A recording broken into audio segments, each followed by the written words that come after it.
रात काली थी, पर आकाश में एक अजीब तरह की चमक थी। हवा ठंडी थी, पर उसमें घुला हुआ था घी के दीपों की हल्की सुगंध। वह समय था दिवाली की पूर्व संध्या का। पूरा गांव रोशनी में नहा रहा था। छोटे छोटे बच्चे दिए सजा रहे थे और औरतें लक्ष्मी पूजन की तैयारी में जुटी थीं। लेकिन उस वर्ष का वातावरण सामान्य नहीं था। हवा में कुछ अनकहा था, कुछ ऐसा जो समय को भी रोक दे। उत्तराखंड की पहाड़ियों के बीच बसा वो छोटा सा गांव कैंची अपने शांत वातावरण और बाबा नीम करौली के आश्रम के लिए प्रसिद्ध था। हर साल की तरह इस बार भी भक्तों की भीड़ उमड़ी थी। लोग दूर दूर से आए थे, कोई बाबा का दर्शन करने, कोई मनोकामना पूरी कराने और कोई बस उस अलौकिक शांति का अनुभव करने जो बाबा के नाम से जुड़ी थी। पर इस बार का मौसम कुछ अलग था। 3 दिन से लगातार हल्की बूंदाबांदी हो रही थी और गांव के बुजुर्ग कह रहे थे, ऐसा लग रहा है जैसे आसमान खुद किसी बड़ी घटना की प्रतीक्षा में है। दिवाली की सुबह बाबा आश्रम के आंगन में बैठे थे। उनके चारों ओर भक्तों की भीड़ थी, पर बाबा की दृष्टि कहीं और थी, जैसे वे उस लोक को देख रहे हों जहां सामान्य मनुष्य की दृष्टि नहीं पहुंचती। अचानक उन्होंने अपनी आंखें खोलीं और मंद मुस्कान के साथ बोले, आज की रात बहुत भारी है। भक्त चौंके। किसी ने हिम्मत कर पूछा, बाबा भारी क्यों? बाबा ने बस इतना कहा, प्रकाश की परीक्षा होगी। शाम ढलते ढलते गांव दीपों से जगमगाने लगा। हर घर में दिए जल उठे, बच्चों के चेहरे चमक उठे और मंदिर की घंटियां निरंतर बजने लगी।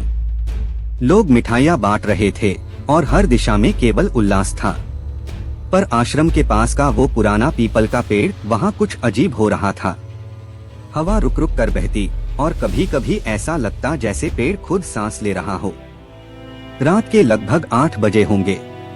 अचानक एक ठंडी हवा का झोंका आया, इतना प्रबल कि सैकड़ों दिए एक साथ बुझ गए। पहले एक घर, फिर दूसरा, फिर तीसरा और देखते देखते पूरा गांव अंधकार में डूब गया। किसी ने सोचा बिजली चली गई, पर वहां बिजली थी ही नहीं। गांव के लोग दिए दोबारा जलाने दौड़े, पर जो भी जलाने जाता बाती गीली मिलती। तेल सूख चुका था और अंधकार धीरे धीरे बढ़ता जा रहा था। भय फैलने लगा। कुछ लोग कहने लगे, शायद कोई अपशकुन है, शायद आज कुछ अनहोनी होगी। पर आश्रम के भीतर शांति थी। बाबा उसी चटाई पर बैठे थे और उनके चेहरे पर वही दिव्य मुस्कान थी। अचानक उन्होंने कहा, प्रकाश को कोई बुझा नहीं सकता, वो केवल सो सकता है। एक भक्त मोहनदास, जो बाबा के बहुत निकट था, उनके पास आया और बोला, बाबा पूरा गांव अंधेरे में है, लोग भयभीत हैं। बाबा ने धीरे से कहा, जा उन सब से कह दे कि किसी दिए को हाथ मत लगाना, बस बैठ जाओ, आंखें बंद कर लो और राम नाम जपो। मोहनदास ने बाबा का आदेश सुना और गांव के बीच जाकर सबको यही कहा। कुछ ने उस पर विश्वास किया, पर कई लोगों ने उसका मजाक उड़ा दिया। अरे नाम जपने से दिया जल जाएगा क्या, किसी ने कहा। लेकिन फिर भी जिनके भीतर श्रद्धा थी, वे बाबा के शब्दों पर अमल करने लगे। धीरे धीरे पूरा गांव शांत हो गया। हर घर में लोग आंखें बंद कर बैठे, राम राम राम। वातावरण में कंपन उठने लगा। हवा भारी हो गई। दूर पहाड़ों से जैसे कोई गर्जना सुनाई दी। और तभी एक हल्की सी लौ किसी एक दिए में कांपी, फिर दूसरे में, फिर तीसरे में, और फिर ऐसा लगा जैसे किसी अदृश्य हाथ ने हर घर में जाकर हर दिए की बाती को छू लिया हो। एक एक करके पूरे गांव के सभी दिए जल उठे। लोग चीख उठे, बाबा का चमत्कार, बाबा का चमत्कार। किसी ने देखा मंदिर के ऊपर एक तेज प्रकाश उठा, मानो कोई अग्नि स्तंभ हो जो आकाश तक जा रहा हो। पर वह अग्नि नहीं थी, वह ऊर्जा थी, शुद्ध, दिव्य और अलौकिक। बाबा तब भी वहीं बैठे थे। उन्होंने बस धीरे से कहा, प्रकाश लौट आया है। लेकिन याद रखना, बाहर का प्रकाश बुझ भी सकता है, पर भीतर का प्रकाश सदा जलता है। वो कहते हुए उनकी आंखें बंद हो गईं। आश्रम में बैठे भक्तों को लगा मानो समय रुक गया हो। किसी ने महसूस किया कि उनके भीतर एक अदृश्य कंपन फैल रहा है, जैसे कोई अद्भुत शक्ति उनके आत्मा को छू रही हो। उस रात के बाद से गांव के लोग कभी वैसी दिवाली नहीं मना सके। हर बार जब दिए जलाए जाते तो हवा में वही हल्की सुगंध उठती, वही जो उस रात आई थी जब बाबा ने अपने वचन से अंधकार को पराजित किया था। पर कहानी यहीं समाप्त नहीं हुई थी, क्योंकि अगली सुबह कुछ ऐसा हुआ जिसने पूरे गांव को हिला दिया और सबको एहसास हुआ कि वो चमत्कार केवल दियों तक सीमित नहीं था। सुबह का समय था। सूरज की पहली किरणें पहाड़ियों पर फैल रही थीं और ओस की बूंदें मानो सोने जैसी चमक रही थीं। गांव के लोग रात की घटना से अब भी विचलित थे। कोई यह मानने को तैयार नहीं था कि जो हुआ वह स्वप्न नहीं था। वे सब जानते थे यह कोई सामान्य दिवाली नहीं थी। गांव की गलियों में हलचल थी। हर व्यक्ति अपने अपने अनुभव सुना रहा था। मेरे घर का दिया अपने आप जल उठा। हमने देखा था बाबा के आश्रम की दिशा से तेज रोशनी आई। जब मैंने आंखें बंद की और राम नाम लिया तो मेरे भीतर कुछ जलने लगा। लेकिन इन बातों के बीच कुछ चेहरों पर डर भी था। बूढ़े हरिराम ने धीमी आवाज में कहा, ऐसा चमत्कार जब होता है न तो उसके पीछे कोई संदेश होता है। बाबा ने कहा था प्रकाश की परीक्षा होगी, शायद अभी सब खत्म नहीं हुआ। उसी वक्त एक और विचित्र बात हुई। गांव के उत्तर में जो नदी बहती थी उसकी धारा अचानक मटमैली हो गई। पानी ठंडा नहीं बल्कि असामान्य रूप से गर्म था। कुछ लोगों ने कहा ये तो अशुभ संकेत है। मोहनदास तुरंत बाबा के पास पहुंचा। बाबा आश्रम के आंगन में वही चटाई पर बैठे थे, पर उनके चारों ओर हवा जैसे स्थिर हो गई थी। कोई पक्षी चहक नहीं रहा था, कोई पत्ता नहीं हिल रहा था। मोहनदास ने कांपते स्वर में पूछा, बाबा नदी का पानी बदल गया है? बाबा ने मुस्कुराकर कहा, जब भीतर अंधकार हिलता है तो बाहर की नदियां भी कांप जाती हैं। मोहनदास समझ नहीं पाया। बाबा ने आगे कहा, रात को जिनके भीतर भय था उन्होंने प्रकाश देखा, पर जिनके भीतर लोभ था उनके भीतर अब भी अंधकार है। आज दिन में उस अंधकार की परीक्षा होगी। इतना कहकर बाबा मौन हो गए। दोपहर तक आसमान पर घने बादल छा गए। सूरज का प्रकाश गायब हो गया और हवा में अजीब ठंडक आ गई। गांव के लोग अपने घरों में दुबक गए। कुछ ने कहा, लगता है तूफान आने वाला है।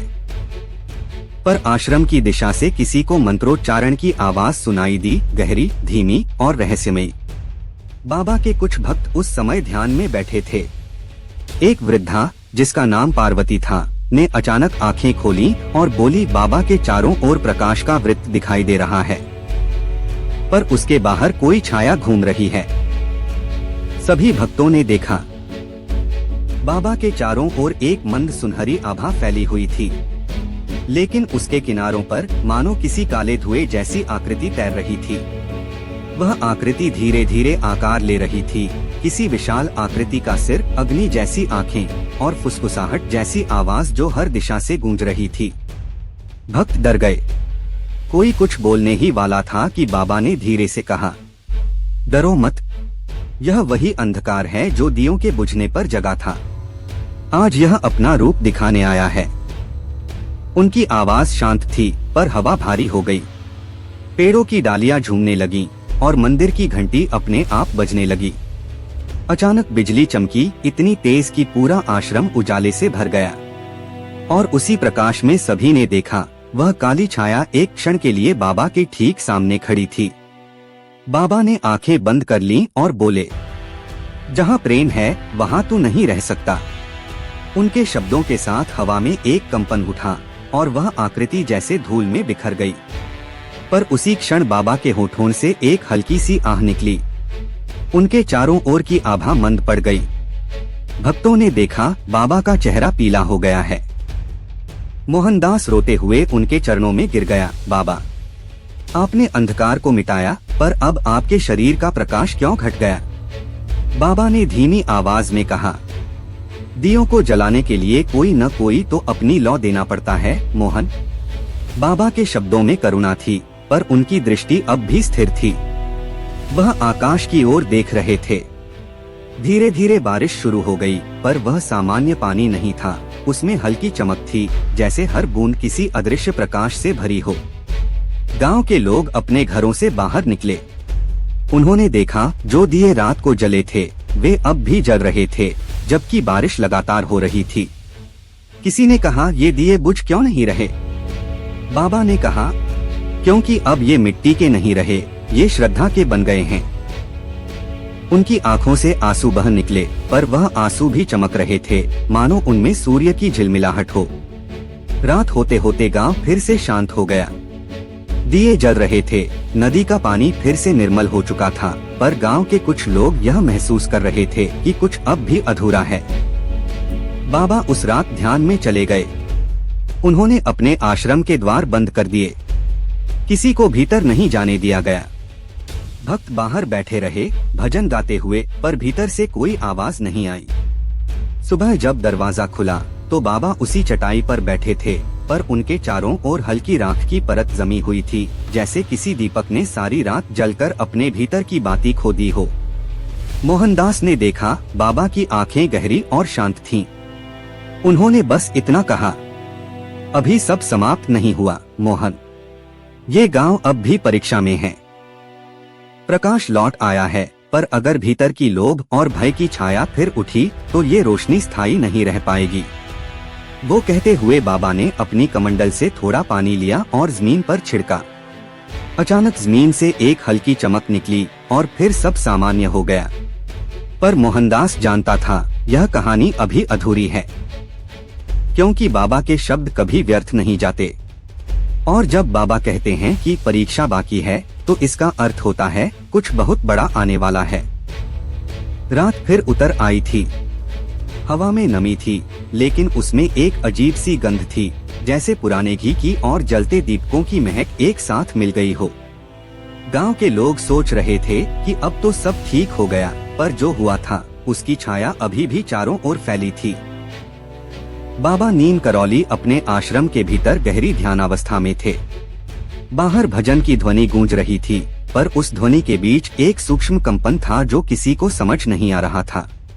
वह कंपन इतना हल्का था कि सामान्य मनुष्य को महसूस नहीं होता, लेकिन जिनके भीतर भक्ति थी वे बेचैन हो उठे।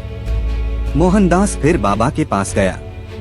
उसने देखा, बाबा के चारों ओर कोई दृश्य प्रकाश नहीं, बल्कि एक अदृश्य कंपन है, जैसे कोई ऊर्जा भीतर से बाहर फैल रही हो। बाबा का चेहरा शांत था, पर उनके माथे पर हल्की लाली थी, जैसे अग्नि की रेखा खिंच गई हो। अचानक बाहर से एक बच्चे की चीख सुनाई दी। मोहनदास दौड़कर बाहर गया तो देखा कि एक घर के दिए खुद ब खुद बुझ गए थे और वहाँ की दीवार पर कुछ लिखा था, प्रकाश को फिर परीक्षा देनी होगी। यह देखकर गांव में सनसनी फैल गई। किसी ने सोचा यह भ्रम है, पर हर बार जब कोई दिया बुझता उसी जगह वही शब्द दिखाई देते। कोई नहीं जानता था कि ये शब्द कौन लिख रहा है, पर हर अक्षर चमकदार था, जैसे जलते अंगारे से लिखा गया हो। लोग डर गए। कुछ बाबा के पास दौड़े, कुछ घरों में छिप गए। बाबा ने आंखें खोली और धीरे से बोले, जिस लौ को भय छू लेता है वह खुद बुझ जाती है। उनकी आवाज धीमी थी, पर हवा में गूंज गई। उन्होंने कहा, आज की रात गांव की आत्मा की परीक्षा होगी। जो भीतर स्थिर है वही बच पाएगा। धीरे धीरे गांव में फिर से दिए टिमटिमाने लगे, लेकिन अब हर लौ में कुछ अलग था। किसी दिए की लौ नीली थी, किसी की लाल, किसी की पीली, जैसे हर घर की भावना उसके रंग में प्रकट हो रही हो। मोहनदास ने देखा कि उसके घर के दिए की लौ हरी है। उसे अजीब लगा, क्योंकि उसने ऐसा कभी नहीं देखा था। वह तुरंत बाबा के पास गया और बोला, बाबा यह क्या हो रहा है? बाबा ने कहा, हर लौ अब तुम्हारे भीतर की सच्चाई दिखा रही है। हरी लौ ईर्ष्या की निशानी, लाल लौ क्रोध, पीली लौ लोभ, और जो लौ श्वेत है वही शुद्ध भक्ति है। मोहनदास कांप गया। उसने कहा, तो अब क्या होगा बाबा? बाबा ने उत्तर दिया, जो भीतर की अशुद्धि नहीं मिटाएगा उसका दिया स्थायी नहीं रहेगा। उनके शब्दों के साथ ही तेज हवा चली। गांव के आधे दिए बुझ गए। जिन घरों के भीतर भय, झूठ या क्रोध था, वहां केवल धुआं रह गया। लेकिन जहां प्रेम और श्रद्धा थी, वहां लौ और उजली हो गई। अचानक आकाश में बिजली चमकी और तेज गर्जना हुई। सब लोग डर गए। उस गर्जना के बीच एक अजीब आवाज सुनाई दी, प्रकाश मेरा है और मैं उसे वापस लूंगा। यह आवाज किसी मनुष्य की नहीं थी, मानो कोई अदृश्य सत्ता बोल रही हो। लोग घबराकर भागने लगे, बच्चे रोने लगे, महिलाएं मंत्रोच्चारण करने लगी। लेकिन बाबा उठे नहीं। वे स्थिर बैठे रहे और बोले, जिसे लौटाना है लौटा ले, लेकिन सच्चे प्रकाश को कोई नहीं छू सकता। उनकी आंखें बंद हुई और उनके हाथ आपस में जुड़ गए। अचानक उनके चारों ओर अग्नि का गोला सा बना। वह गोला इतना चमकदार था कि देखने वालों की आंखें चौंधिया गईं। कुछ क्षण के लिए ऐसा लगा कि पूरा आश्रम आग में घिर गया है, पर उस आग से कोई जल नहीं रहा था। उल्टा हवा में मंत्र गूंज रहे थे, जय हनुमान ज्ञान गुण सागर, जय कपीस तिहु लोक उजागर। भक्तों को लगा मानो स्वयं हनुमान वहां प्रकट हो रहे हों। एक तेज प्रकाश लहर उठा और हर बुझा हुआ दिया फिर से जल गया।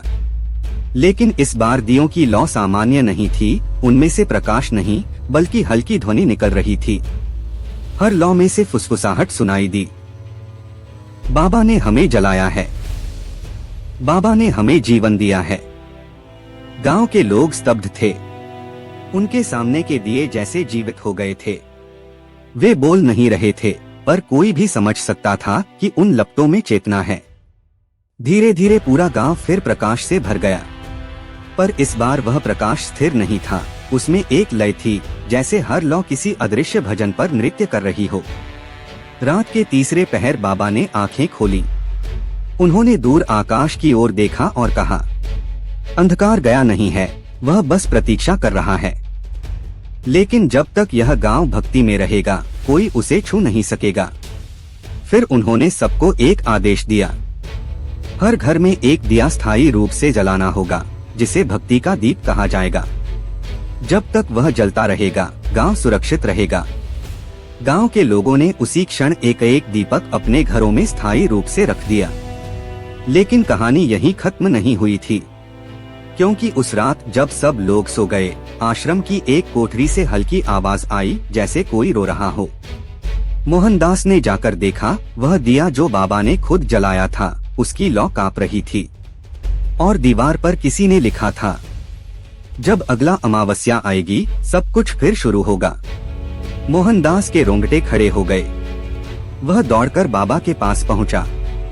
बाबा अब भी शांत बैठे थे। उन्होंने बस इतना कहा, समय चक्र है मोहन, प्रकाश और अंधकार एक दूसरे को जन्म देते हैं। जब तक भीतर प्रेम जीवित है, भय कुछ नहीं कर सकता। यह कहकर उन्होंने अपनी आंखें बंद कर ली। पर अगली अमावस्या आने में बस कुछ दिन बाकी थे और पूरे गांव को ये आभास होने लगा था कि इस बार कुछ और बड़ा घटने वाला है। अमावस्या की रात थी। अंधेरा इतना घना था कि दूर तक कुछ दिखाई नहीं दे रहा था। पूरा गांव नींद में था, पर कुछ लोगों के भीतर हल्की बेचैनी थी। उन्हें पता था यह केवल अंधेरा नहीं बल्कि एक चेतावनी थी। आसमान में बादल ऐसे घिरे थे जैसे किसी ने उन्हें पिघला कर डाल दिया हो। हवाओं में अजीब कंपन था, न ठंडी न गर्म, बल्कि ऐसा जैसे समय खुद कांप रहा हो। गांव के लोग अपने घरों में दीपक जला रहे थे, पर दियों की लौ कुछ कमजोर लग रही थी। नीम करौली बाबा आश्रम के भीतर ध्यानस्थ थे। उनका चेहरा शांत था, पर हवा में जो कंपन था उसे देखकर पता चल रहा था कि कुछ असाधारण होने वाला है। मोहनदास और कुछ प्रमुख भक्त भी उनके आसपास थे। बाबा ने अपनी आंखें खोली और धीरे से कहा, आज रात अंधकार सबसे प्रबल रूप में आएगा। यह केवल दियों की परीक्षा नहीं बल्कि आत्मा की परीक्षा है। भक्त भयभीत थे। किसी ने पूछा, बाबा हम क्या करें? बाबा ने हाथ उठाकर कहा, अश्रद्धा और भय से लड़ने के लिए केवल राम नाम ही पर्याप्त है। आवाज में जपो, दिल में भरोसा रखो। प्रकाश के बिना अंधकार मजबूत होता है। जैसे ही बाबा ने यह कहा, बाहर अचानक हवा तेज हो गई। पेड़ हिलने लगे, नदी की लहरें उछलने लगीं।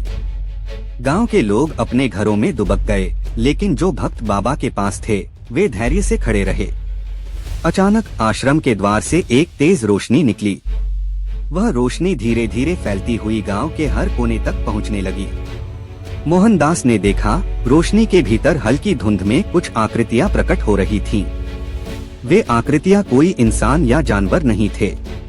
उनके सिर पर अग्नि जैसी आंखें थीं और उनके हाथ लंबे, मानो कुछ पकड़ने के लिए बढ़ाए गए हों। भक्त डर गए। किसी ने भागना चाहा, पर बाबा ने उन्हें शांत किया।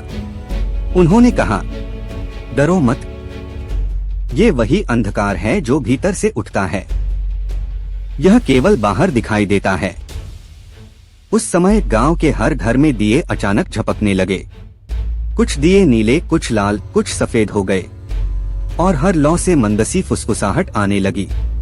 अंधकार हमारा है, प्रकाश मत फैला। मोहनदास ने अपने हाथ जोड़कर बाबा से कहा, बाबा इसे कैसे रोकें? बाबा ने मुस्कुराकर कहा, हाथ से नहीं, मन से। जो भीतर प्रकाश रखता है वह अंधकार को रोक सकता है। भक्तों ने आंखें बंद कर लीं और राम नाम जपना शुरू किया।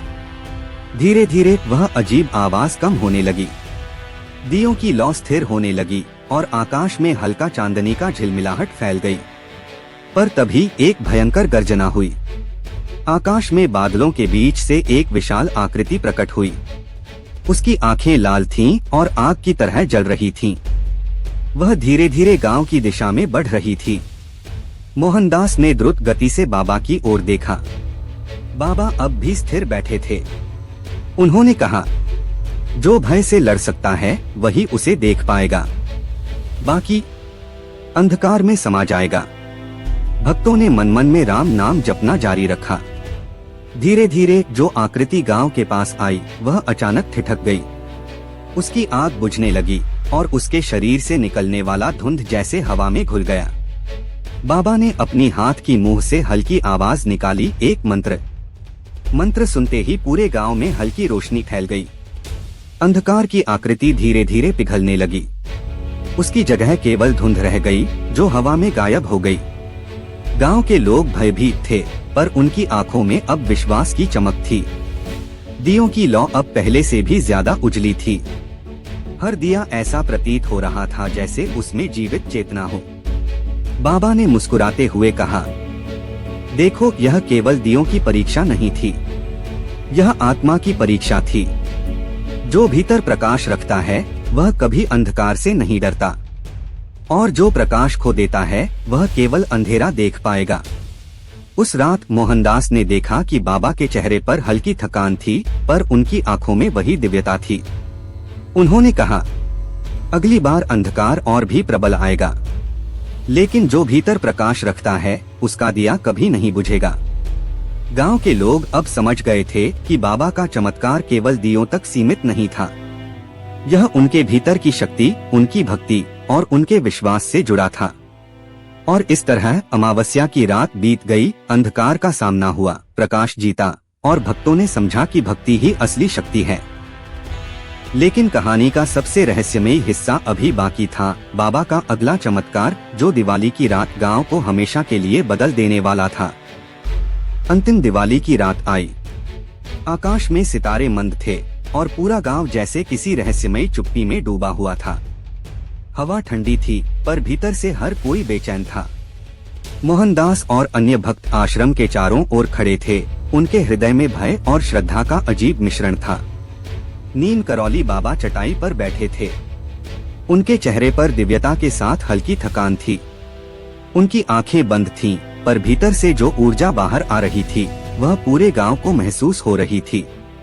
उन्होंने धीरे से कहा, आज रात प्रकाश और अंधकार की अंतिम परीक्षा होगी। जो भीतर भक्ति और प्रेम रखता है वह अंधकार से अछूता रहेगा, बाकी केवल सीख पाएंगे। जैसे ही उन्होंने यह कहा, बाहर एक हल्की गरज के साथ हवा में कंपन फैल गया। दियों की लौ तेजी से टिमटिमाने लगी। रात के अंधेरे में कुछ ऐसी चमक फैली कि हर घर की खिड़की से सुनहरी आभा बाहर निकल रही थी। मोहनदास ने देखा कि गांव के सभी दियों की लौ अलग अलग रंग में झिलमिला रही थी। लाल, नीली, हरी और सुनहरी, हर लौ में एक चेतना का संचार हो रहा था। कुछ दियों से फुसफुसाहट सुनाई दी। प्रकाश हमारा है, लेकिन भीतर की भक्ति ही स्थायी है। अचानक गांव के पश्चिमी कोने से अजीब धुंध उठने लगी। वह धुंध धीरे धीरे आकार लेने लगी। यह वही अंधकार था जो पिछली रातों में प्रकट हुआ था। उसकी आग जैसी आंखें अब और तेज थीं, और उसके हाथ ऐसे फैल रहे थे मानो पूरे गांव को निगलना चाहता हो। गांव के लोग डर के मारे कांप रहे थे, पर बाबा ने एक हाथ उठाया और बोले, जो भीतर विश्वास रखता है वह देख सकता है। अन्य सभी बस देखें। भक्तों ने राम नाम जपना शुरू किया। जैसे ही उनका उच्चारण हवा में गूंजा, दियों की लौ तेज होने लगी। अंधकार की आकृति धीरे धीरे पीछे हटने लगी, पर तभी उसने जोर से गरजते हुए झपट्टा मारा। तभी बाबा ने एक दिव्य मुद्रा बनाई। उनके हाथों से ऐसा प्रकाश निकला कि वह अंधकार की हर लहर को चीर देता गया।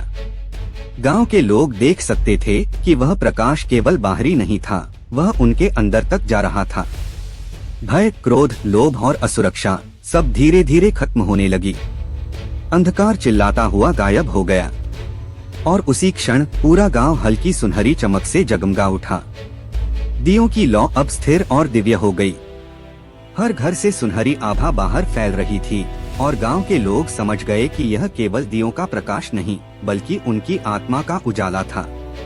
बाबा ने धीरे से कहा, याद रखना, यह केवल दियों की जीत नहीं है।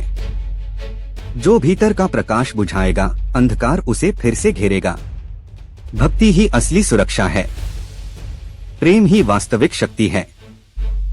और जब यह गांव और इसकी आत्माएं इस सत्य को समझ जाएंगी, तब दिवाली हमेशा उजली रहेगी। मोहनदास और भक्त उनके चरणों में गिर पड़े। आंखों में आंसू थे, पर चेहरे पर शांति और आनंद की चमक। उन्होंने महसूस किया कि बाबा का चमत्कार केवल दियों तक सीमित नहीं था, यह उनके जीवन, उनके मन और उनके हृदय तक पहुंच गया। अगली सुबह गांव में सब कुछ सामान्य दिख रहा था, पर सभी जानते थे रात की घटना ने उन्हें बदल दिया था। बच्चे अब दीपक सजाते समय आंखें बंद कर राम नाम जपते, और बूढ़े बुजुर्ग यह समझ गए कि दीपक केवल मिट्टी और तेल का नहीं, बल्कि विश्वास और भक्ति का प्रतीक है। नीम करौली बाबा ने अंत में सभी को आशीर्वाद दिया, प्रकाश केवल बाहर नहीं, भीतर भी जलता रहे। अंधकार चाहे कितनी बार आए, वही भीतर से हार जाएगा। यह दिवाली आपकी आत्मा की दिवाली है। गांव के लोग घर घर जाकर यह संदेश फैलाने लगे, और उस दिन से हर साल दिवाली केवल रोशनी का त्योहार नहीं, बल्कि भक्ति और आत्मा की परीक्षा का प्रतीक बन गई। और इस तरह नीम करौली बाबा ने न केवल गांव के बुझे हुए दियों को फिर से जला दिया, बल्कि हर व्यक्ति के भीतर का प्रकाश भी जागृत कर दिया। दोस्तों, आज की यह अद्भुत और रहस्यमयी कथा यही समाप्त होती है। नीम करौली बाबा का दिव्य चमत्कार, उस रात का प्रकाश और अंधकार की परीक्षा, सबने हमें यह सिखाया कि असली शक्ति भीतर की भक्ति और प्रेम में है। अगर आपको यह कथा पसंद आई हो, तो कृपया हमारे चैनल आध्यात्मिक चमत्कार को सब्सक्राइब करना न भूलें। वीडियो को लाइक और शेयर करके और लोगों तक यह दिव्यता पहुंचाएं। याद रखें, जैसे नीम करौली बाबा ने गांव में बुझे हुए दियों को फिर से जला दिया, वैसे ही हमारी आत्मा का प्रकाश भी भक्ति और प्रेम से हमेशा जलेगा। धन्यवाद दोस्तों, और अगली कहानी में फिर मिलेंगे एक और रहस्यमयी और भक्ति से भरी यात्रा के साथ।